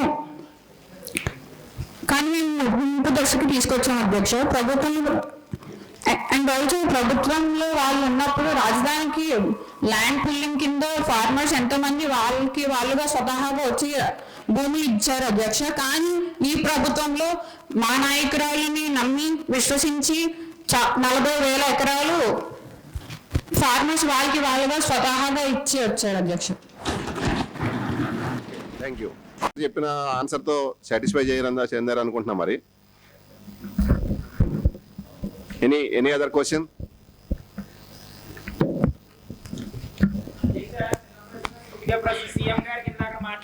ఇంకా ప్రతిసారి మీరే లెగిస్తున్నారు. మీ సభ్యులందరికీ మిగతా అవకాశం లేదా అంటారు, మీరే లెగిస్తున్నారు అత్మాను. ఒకసారి అధ్యక్ష, మా సీఎం గారు క్షమించండి అధ్యక్ష మిమ్మల్ని మధ్యలో ఇచ్చేసినందుకు. సీఎం గారు ఇందాక అన్నారు అధ్యక్ష టెర్రరిస్టులను గుర్తించలేకపోతున్నాం అని చెప్పి.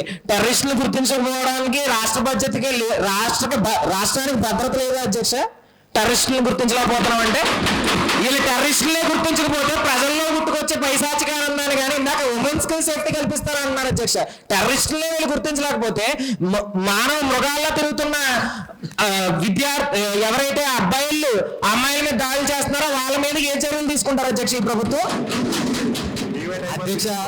అధ్యక్ష అలాగే నా డంప్యార్డ్ లో ఉన్న నా సోదరులని ఇండైరెక్ట్ గా వాళ్ళు టెర్రరిస్ట్ లాగా ఉన్నారు. సబ్జెక్ట్ ఈవెంట్ అయిపోతుంది. వాళ్ళు చెప్పింది అది కాదు, మీరు అర్థం చేసుకోండి అధ్యక్ష.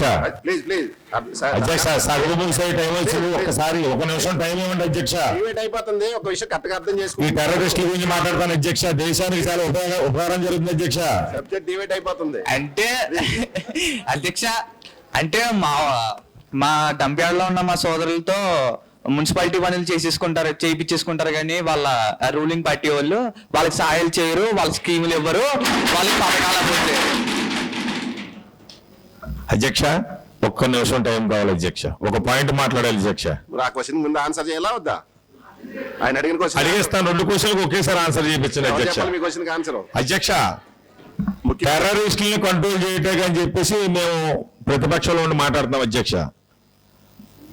గౌరవ ముఖ్యమంత్రి గారికి ఆయన కేబినెట్ లో మీ ద్వారా ప్రశ్నిస్తున్నాను, ఎన్ని కోట్లు కేటాయించారు అధ్యక్ష? ఎలకేట్ చేశారండి టెర్రరిజం కంట్రోల్ చేయడానికి? 0 అండి. 0 crores ఏమైనా కంట్రోల్ చేయగలరండి టెర్రరిజాన్ని? ఎట్లా sir? How it is possible to control the terrorism without year marking budget? అధ్యక్ష, ఇప్పుడైనా సరే ప్రస్తుత ముఖ్యమంత్రి గారు ప్రతిపక్షం మాట్లాడే మాటకు ఏకీభవించి టెర్రరిస్టులను అణచివేయడానికి ఖచ్చితంగా కొన్ని 100 కోట్లైనా కేటాయిస్తే కనుక ఈ జనజీవన స్రవంతులు ప్రతి ఒక్కరు పాలు పంచుకునే అవకాశం ఉంటుంది అధ్యక్ష. థ్యాంక్ యూ వెరీ మచ్ అధ్యక్ష. రన్ అవుతుంది, అంతేగాని మీరు అన్ని క్వశ్చనరీ అని కాదు. వాళ్ళకి సహకరించండి, ఎందుకంటే గతంలో మీ ప్రభుత్వం ఉంది కదా, మీ ప్రభుత్వంలో వాళ్ళు సహకరించారు. మీరు ట్రై టు అండర్స్టాండ్. సీఎం గారు ప్లీజ్ ఆన్సర్.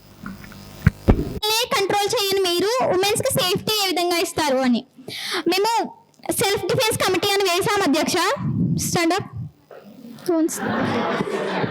క్షమించాలి ఒక్కసారి. ఉమెన్ సెల్ఫ్ డిఫెన్స్ కమిటీ అనేది మేము వేసాం అధ్యక్ష. ప్రతి స్కూల్లోనూ మరియు కళాశాలలోనూ ప్రతి ఆడపిల్లతో పాటు అబ్బాయిలకు కూడా అధ్యక్ష, ఎందుకంటే వాళ్ళకి కూడా ఏమైనా ఇబ్బందులు రావచ్చు కదా అధ్యక్ష. ప్రతి ఒక్కరికి కూడా కరాటే కుంఫు నేర్పిస్తున్నాం అధ్యక్ష. ఇదిగోండి అధ్యక్ష, మా దగ్గర జీవో ఉంది అధ్యక్ష. జీవో పాస్ చేసామంటే కొన్ని స్కూల్స్ లో కొన్ని ఇబ్బందికరమైన పరిస్థితులను ఫేస్ చేసి కొన్ని చోట్ల అయితే ప్రవేశపెట్టాం అధ్యక్ష. అన్ని చోట్ల ప్రవేశపెట్టడానికి జీవో ఉంది అధ్యక్ష. నెక్స్ట్ టైం మీటింగ్ వచ్చేటప్పుడు దాన్ని అమలు చేసి విత్ ప్రూఫ్స్ వస్తాం అధ్యక్ష. Okay, thank you. Other person. Okay. Domestic violence face చేయవలసి వస్తుంది. ఈ ఉమెన్స్ అన్నది ఫైనాన్షియల్ గా ఇండిపెండెంట్ చేయడం కోసం మీరు ఎటువంటి చర్యలు తీసుకుంటున్నారు? అసలు ఈ లాస్ అన్నవి కానీ స్కీమ్స్ ఉన్నాయి కానీ ఉమెన్ సేఫ్టీ కోసం మీరు ఎంతవరకు వాటిని యూజ్ చేస్తున్నారు? ఓకే. డొమెస్టిక్ వైలెన్స్ కేసెస్ పెరిగిపోతున్నాయి. ఇలాంటి కేసెస్ పెరిగిపోతున్నప్పుడు మీరు ఉమెన్స్ ఫ్యామిలీ ప్రెషర్ వల్ల వాళ్ళు సఫర్ అయ్యి ఏం చెప్పుకోలేకపోతున్నారు. వాళ్ళ కోసం మీరు ఎటువంటి పథకాలు అవకాశాలు కల్పిస్తున్నారని అడుగుతున్నారు అధ్యక్ష. ఓకే అధ్యక్ష, ఉమెన్స్ కి ఎలాంటి స్కిల్స్ పెట్టారని చెప్తున్నారు. గత ప్రభుత్వం కన్నా ముందు మేము 2015 నుంచి 2019 వరకు ఏం చేసామంటే ఆడవాళ్ళకి 55 మంది వరకు ఆటోలు ఫ్రీగా ఇచ్చాం, వాళ్ళ కాళ్ళ మీద వాళ్ళు నిలబడడానికి. అలాగే శక్తికర అని చెప్పేసి రుణమాఫీ, వాళ్ళకి సొంతంగా ఏమైనా పెట్టుకోవాలన్నా, ఏమైనా చిన్న వర్క్ షాప్స్ ఏమైనా పెట్టుకోవాలన్నా సరే వాళ్ళకి మేము రుణం కూడా ఇచ్చాము. అలాగే మహిళలు ఎలా రక్షణ పొందుతున్నారని కూడా అడిగారు. మహిళా రక్షణని కూడా మేము పెట్టాము, ట్రోల్ ఫ్రీ. అలాగే హెల్ప్ లైన్స్ కూడా 24/7 కూడా మేము నిర్వహించబడింది. అలాగే 2024 నుంచి ఇప్పటి వరకు మేము ఏం చేసామంటే స్కూల్స్ లో కాలేజెస్ లో సెల్ఫ్ డిఫెన్స్ క్లాసెస్ కూడా పెట్టాము.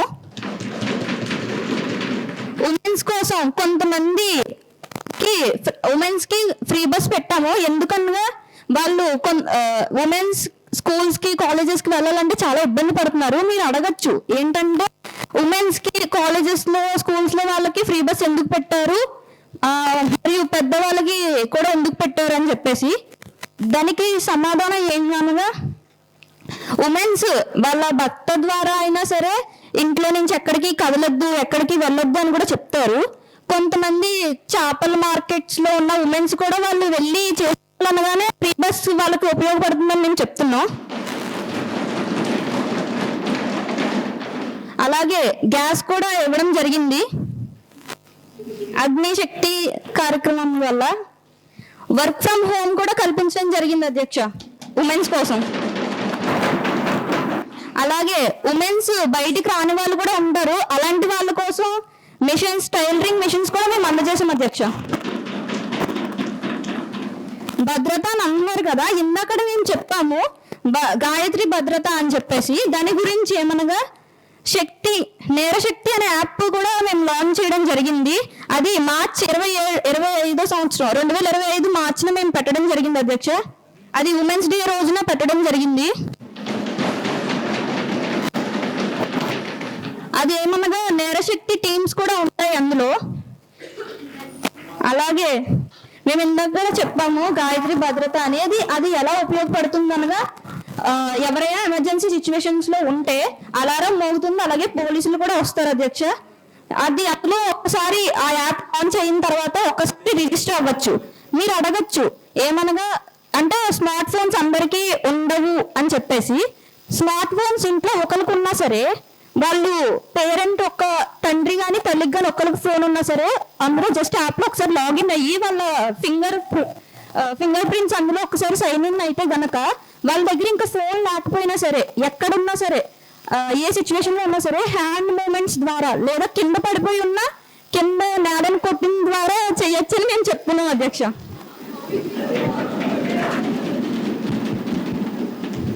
థ్యాంక్ యూ అధ్యక్ష. అధ్యక్ష, దాన్ని నేను ఆమెను మెచ్చుకుంటున్నాను. ఈ సభాముఖంగా నేను అందరికీ తెలియజేస్తుంది ఏమనగా, రైతు మన దేశానికి వెన్నుముక్క కాబట్టి నేను రైతుల కోసం మాట్లాడాలనుకుంటున్నాను. స్టేట్ క్రైమ్ రేట్ రికార్డ్స్ ప్రకారం గతంలో మా ప్రభుత్వం ఉన్నప్పుడు 40% సూసైడ్ రేట్ ఉంటే ఇప్పుడు వీళ్ళ ప్రభుత్వం వచ్చిన తర్వాత అది 60% పెరిగింది. దీనికి వాళ్ళు ఏమని సమాధానం ఇస్తున్నారు అడుగుతున్నాను అధ్యక్ష.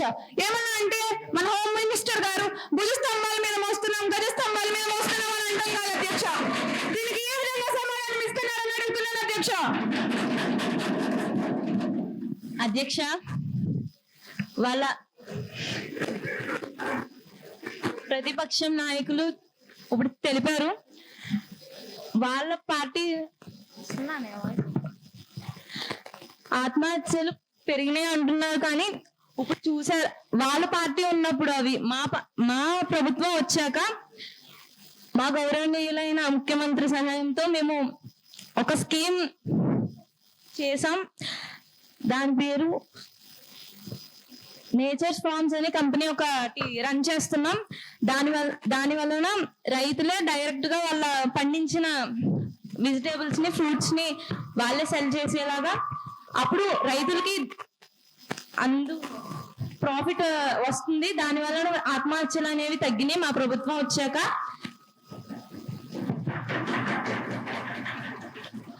అది ఇప్పుడు రైతులకి ఎలా తెలుస్తుంది, వాళ్ళు ఏమీ ఎడ్యుకేట్ కాదు కదా అని మీరు మళ్ళీ ప్రశ్నిస్తారు.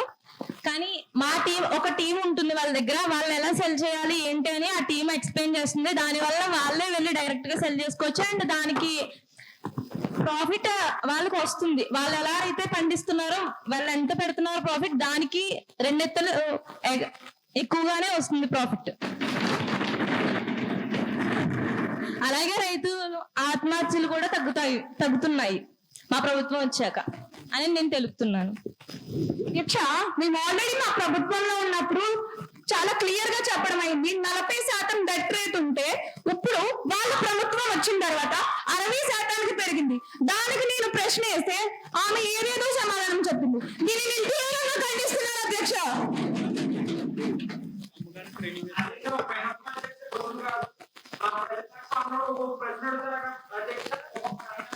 వాళ్ళకి అవకాశం కల్పించి అధికార పక్షం వల్ల అన్నింటికి సమాధానం చెప్పుకొని రాసుకుని ఆయా శాఖల మంత్రులు ఇవ్వాల్సిందిగా కోరుతున్నాను అధ్యక్ష. డ్యూ టు టైం కాన్స్టెంట్స్ దీన్ని మీరు కన్సిడర్ చేయవలసిందిగా కోరుతున్నాను అధ్యక్ష. మీకే ఇచ్చాం టైం అంతా బోల్ టైం ఇచ్చాం, మీరు అర్థం చేసుకోండి. టైం ఇచ్చాం మీకు చాలా టైం ఇచ్చా అక్కడికేని మీరు ఇంకా టైం అంటే మీకు చాలా టైం ఇచ్చాం అధ్యక్ష. మేము ప్రశ్నలు అడుగుతూనే ఉన్నామంటే తృప్తిపరిచే సమాధానం రాలేదనే కదా అధ్యక్ష. వాళ్ళు ఇప్పటికీ కూడా వాళ్ళు ప్లీజ్ సైలెంట్ ప్లీజ్. మీకు చాలా టైం ఇచ్చాం, మీకు టైం ఇవ్వలేదంటారు. చాలా టైం ప్రొవైడ్ చేశాం మీకు. ఏదన్నా 3-4 పర్సన్స్ ఎవరిని అడిగితే స్ట్రైట్ క్వశ్చన్స్ అడగండి, ఏదన్నా ఆన్సర్ చేస్తారు అది అధికార పక్షం వారు. అంతేగాని అన్రిలేటెడ్ గా అడగండి. అదే క్వశ్చన్ రిపీట్ చేసి అడుగుతున్నారు మీరు. అలా కాదు, స్ట్రైట్ గా అడగండి. అధ్యక్ష, ఈ ప్రభుత్వంలో చూసుకుంటే మా ప్రభుత్వంలో కన్నా ఈ ప్రభుత్వంలో పిల్లలు స్కూల్కి వెళ్ళడం మానేశారు అధ్యక్ష. రోడ్లపైన చెత్త ఏరుకోవడం, డంప్ యార్డ్లో తిరగడం, బాటిల్ ఏరుకోవడం ఇవన్నీ జరుగుతుంది అధ్యక్ష. ఇలాంటి విద్యార్థుల్ని ఇలాంటి పిల్లల్ని పాఠశాలకు పంపకుండా ఇంకా దీన్ని ఈ ప్రభుత్వం ఎందుకు ఎంకరేజ్ చేస్తుందని అడుగుతున్నాను అధ్యక్ష. అలాగే ప్రభుత్వానికి మారుతున్న కాలానికి అనుకూలంగా ప్రభుత్వ పాఠశాలలో ఒక్కొక్కరికి ఒక్కొక్క నిమిషం మాత్రమే, మరి ఎక్కువ టైం తీసుకోకండి, టైం అవుతుంది. అలాగే మారుతున్న కాలానికి అనుకూలంగా ప్రభుత్వ పాఠశాలలో హై ఎక్విప్మెంట్ ఎంత ప్రొవైడ్ చేసినా సరే, వాళ్ళు ఎన్ని స్కీమ్స్ తీసుకొచ్చినా సరే దానికి తగ్గ ఫ్యాకల్టీ, స్కిల్డ్ ఫ్యాకల్టీ లేకపోతే ఎన్ని స్కీమ్స్ తీసుకొచ్చినా ఏం ఉపయోగం అధ్యక్ష? ఈ ప్రశ్నలకి సమాధానం చెప్తారని ప్రతిపక్ష నాయకులను కోరుతున్నాను అధ్యక్ష.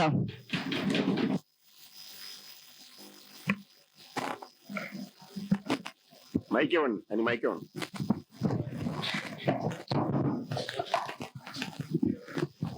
గౌరవనీయులైన గవర్నర్ గారికి మరియు సీఎం గారికి, డిప్యూటీ సీఎం గారికి, ప్రతిపక్షమైన సీఎం గారికి నా నమస్కారాలు. ఇప్పుడు ప్రతిపక్షంలో చెప్పినట్టు స్కూల్కి ఎందుకు రావట్లేదు, వాళ్ళని ప్రోత్సహిస్తున్నాను అన్నారు అధ్యక్ష. అయితే ప్రతి స్కూల్కి ప్రతి కాలేజీకి కానీ ప్రతి కళాశాలకి ఇప్పుడు ఎంత ప్రైవేట్ ఎంత ఉంటే ఆ ఎడ్యుకేషన్ ఇస్తుందో అలాగే ప్రతి గవర్నమెంట్ స్కూల్ కానీ గవర్నమెంట్ కాలేజ్ కానీ గవర్నమెంట్ కళాశాల కానీ అంతే గుడ్ ఎడ్యుకేషన్ ఇవ్వడానికి మేము చాలా కృషి చేస్తున్నాం. ఎందుకంటే ఆ గుడ్ క్వాలిటీ ఆ గుడ్ ఎడ్యుకేషన్ కానీ అది రావాలని ముందర గత ప్రభుత్వంలో చేసిన పనుల వల్ల మేము ఇప్పుడు చేసిన అప్పుల వల్ల దానివల్ల మేము చెయ్యలేకపోతాం. కానీ తక్కువ ఖర్చుతోనే మేము మాకున్న శక్తితో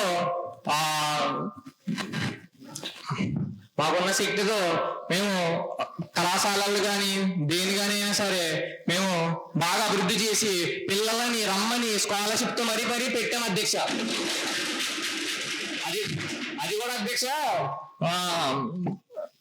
ప్రతి ఇప్పుడు సిటీలో ఉన్నా కానీ పల్లెటూరులో ఉన్నా కానీ మాట్లాడే విధానం ఏంటి, తను సిటీలో ఉన్నాడు తను ఇంగ్లీష్ మాట్లాడాడు అని ఆ క్వాలిటీ పర్పస్ కూడా ప్రతి రూరల్ స్కూల్ కూడా తీసుకొచ్చాం అధ్యక్ష. మేము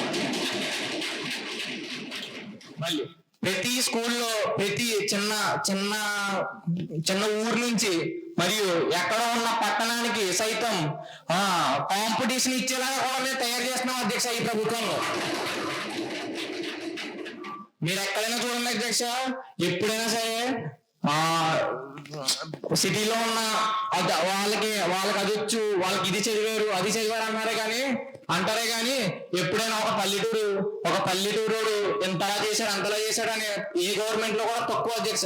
కానీ ఈ గవర్నమెంట్ లో ప్రతి పల్లెటూరు కానీ ప్రతి సిటీ వాడు కానీ ఈక్వల్ గా జాబ్ కొట్టేలా తీసాం అధ్యక్ష ఈ ఎడ్యుకేషన్ సిస్టమ్. మరియు ఈ చెప్పినట్టు ఎడ్యుకేషన్ క్వాలిటీ అంటున్నారు, మేము కిందట ప్రభుత్వం చెప్పినట్టు ఏంటి ఎక్విప్మెంట్ లేదు ఫ్యాకల్టీ లేదంటున్నారు. ఆ ఫ్యాకల్టీని టెస్ట్ చేసి మరి కూడా వాళ్ళకి ఎంత నాలెడ్జ్ ఉందని కూడా మేము ప్రతి దాంట్లో తీసుకుంటున్నాం అధ్యక్ష.